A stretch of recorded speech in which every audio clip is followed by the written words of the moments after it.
Hi, welcome to Conversion Conversations. This is Cameron, and today I'm taking a look at the Transformers Collaborative Star Wars The Mandalorian cross Transformers The Mandalorian N1 Starfighter. Yes, that's apparently the whole title.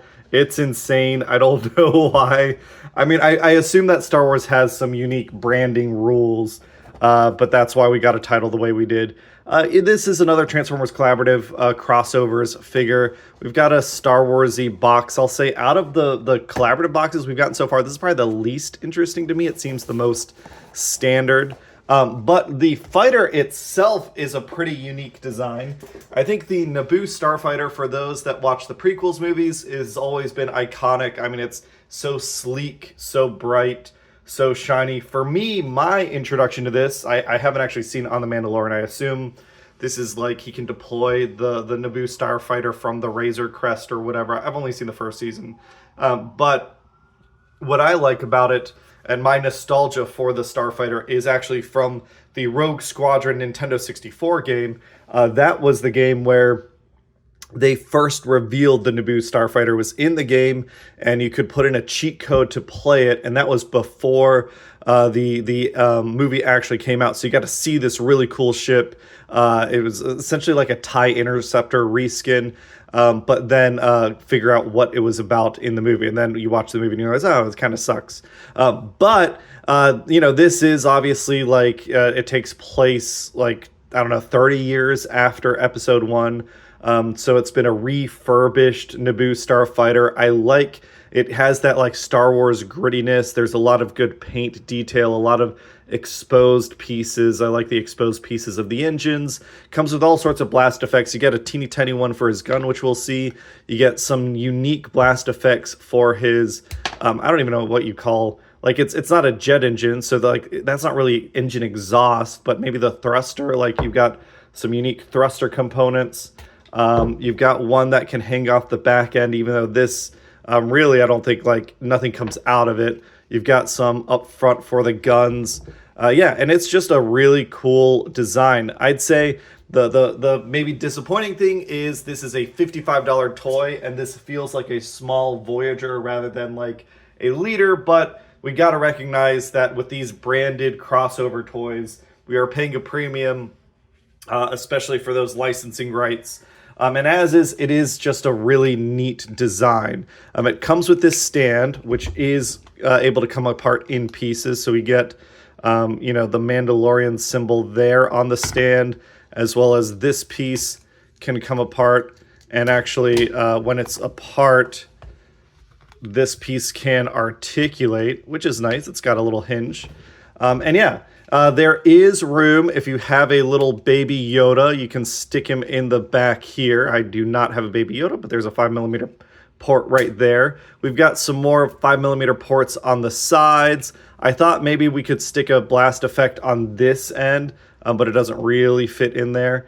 It can kind of do it, but I'd say it starts splitting things apart. I'd rather have had a dedicated 5mm port that could fit in there. Other than that, it's just a nice looking piece. I think the biggest thing I want to say is I really appreciate the gray plastic color they used here. This is not that lifeless prototype gray plastic that Hasbro uses sometimes.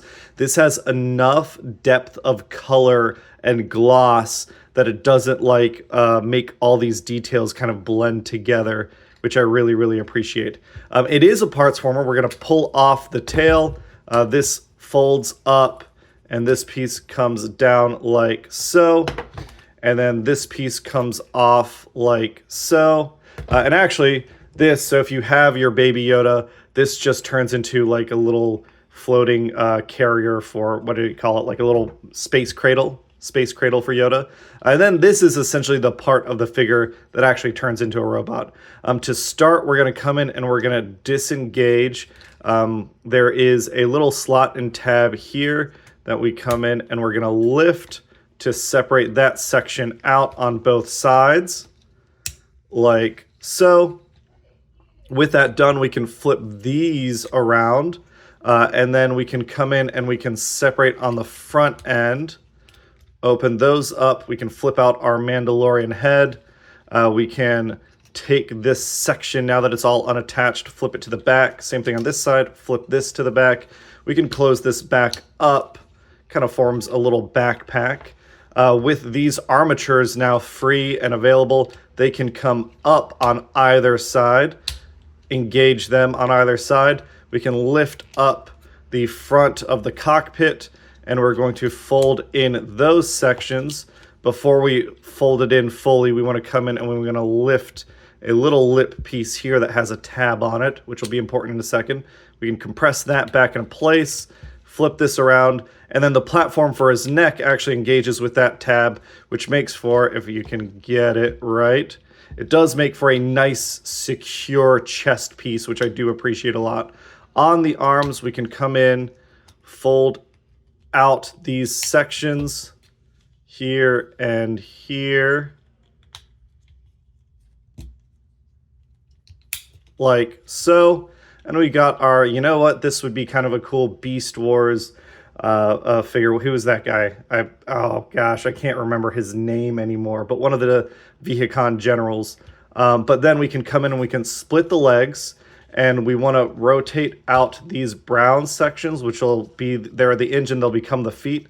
With those out, we can flip the legs around on either side. Is it thrust? Oh, that's going to bug the shit out of me.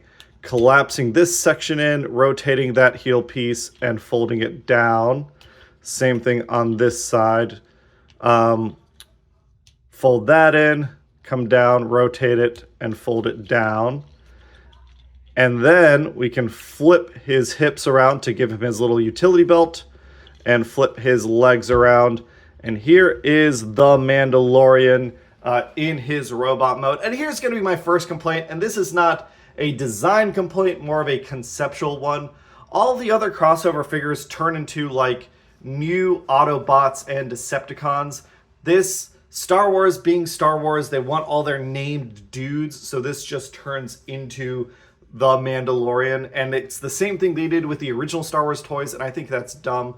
Turn into robots, turn into like, hey, this is a Cybertronian in this universe, rather than, oh, this is the guy we remember. But as a robot, I mean, it does look pretty good. We've got a head swivel and bob. Again, some nicely painted details. It's a very iconic head shape, and I like it. It's a little loose, which is unfortunate. We can do full 360 on the elbows.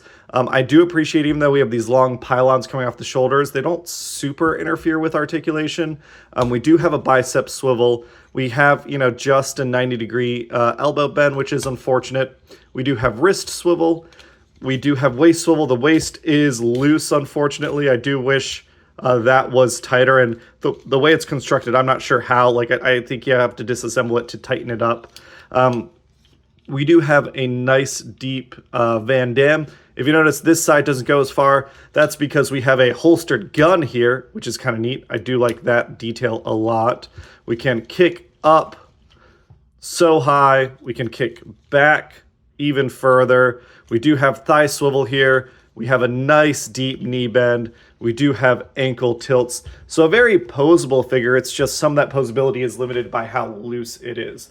And like I said, we do have some weapons and accessories. He gets his little forearm stinger thing, which another complaint of mine, these pegs, because they're a little loose and they're not quite so tight, they don't fully engage all the time. Sometimes they collapse, but there we go. We got that piece, which is neat. He can draw his weapon, if we can get it out of him, like so. And if you look at this gun, that is a teeny tiny short 5mm peg. That is unfortunate. It wants to pop out constantly because it's not quite deep enough.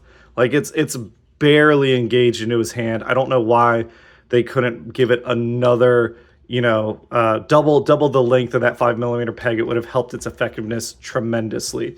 He can take some of his different effect pieces.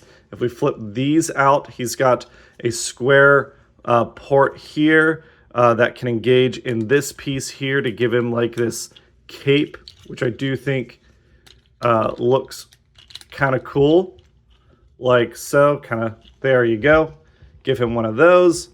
And then obviously you can give him different blast effects. He can have 5mm one here. He can have, where'd that teeny tiny one go? There we go. You can have this one over here. If you want, you can have, this piece has little indents that you can set atop here and then set that there, so you get a little floating effect there. And yeah, the Mandalorian and Baby Yoda, they look pretty cool together. Again, for $55, the quality control isn't that bad, but it's not perfect. And we are talking about, I'd say, a slightly smaller toy than the previous crossovers. I mean, here we've got Kit. I was talking about the gray plastic earlier. Here's the difference. Obviously, the Top Gun figure being a little bigger, but look at that yellowing compared to this. I mean, hopefully this, I don't think this will experience the same thing, but that is a tremendous difference. And again, it's neat to see these designs, these unique takes, but I question whether you need to pay $55 for this. I recognize it's Star Wars, and I'm not a huge Star Wars guy, so I don't know if, for example, this will be really hard to get in a month or so. But I think if you wait, hopefully he'll be on sale. As a $30 or $35 Voyager, I think this is a really, really cool toy. I think it's easily recommendable. I think you should pick them up. It's a pretty good Voyager. It's got all sorts of bits and bobs. It's got a neat little transformation. I dig it. As a $55 leader, that's not something I would recommend. It just feels like you're spending too much money. I bought Monster Hunter Wilds for $55. If I'm like trying to engage how far a dollar goes in terms of entertainment, this is not equivalent to Monster Hunter Wilds, and that's not even like a fantastic game. But that is it for a look at Transformers Collaborative Star Wars The Mandalorian Cross Transformers The Mandalorian and one Starfighter. What a name. We're going to take a quick look and announce the winner of our most recent giveaway, and then we'll call this. Thanks, everybody. All right, this is going to be a quick one today. We have over here on the left all the comments for the Studio Series 17 Hatchet giveaway. Recognizing not a great toy, I was not expecting a lot of entries for this one. Over here on the right, we have 6 entries for Hatchet. Let's see who our winner is. Ran between 1 and 6. Our winner is number 4, Ugly Wretch. Oh, hey, that means I can get your... Hold on.